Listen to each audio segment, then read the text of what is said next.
नमस्कार दोस्तों, मेरे चैनल द शिव कृपा में आपका स्वागत है और मेरा नाम R.K. थपलियाल है। आज की कथा। एक बार भगवान श्री कृष्ण को रोते हुए देखकर एक गोपी ने उनके रोने का कारण पूछा। इसके उत्तर में श्री कृष्ण गोपी से कहते हैं, सुनो सखी, जहाँ प्रेम है वहाँ निश्चय ही आंखों से आंसुओं की धारा बहती रहेगी। प्रेमी का हृदय पिघलकर आंसुओं के रूप में निरंतर बहता रहता है और उसी अश्रुजल के प्रेम जल में प्रेम का पौधा अंकुरित होकर निरंतर बढ़ता रहता है।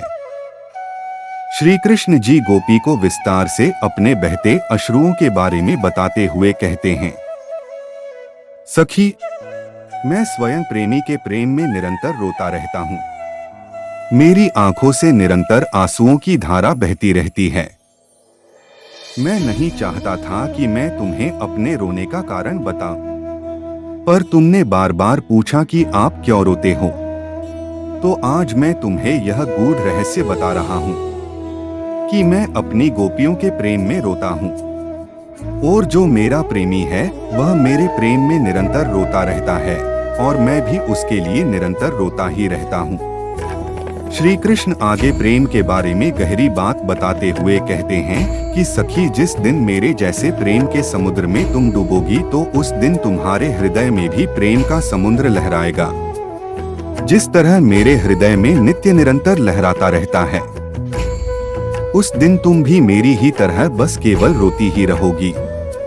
श्री कृष्ण जी गोपी को आंसू की पवित्रता का बखान करते हुए कहते हैं कि हे सखी, प्रेम में बहने वाले उन आंसुओं की धारा से जगत पवित्र होता है।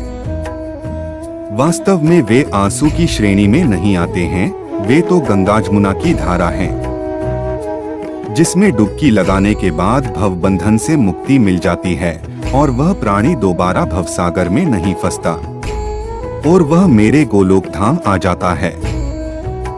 श्री कृष्ण बताते हैं कि कैसे उनसे अपनी गोपियों का रोना नहीं देखा जाता है और देखते ही उनके नेत्रों से भी अश्रु की धारा निकलने लगती है।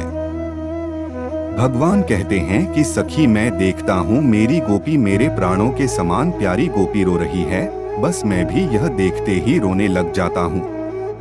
मेरा हृदय भी रोने लग जाता है।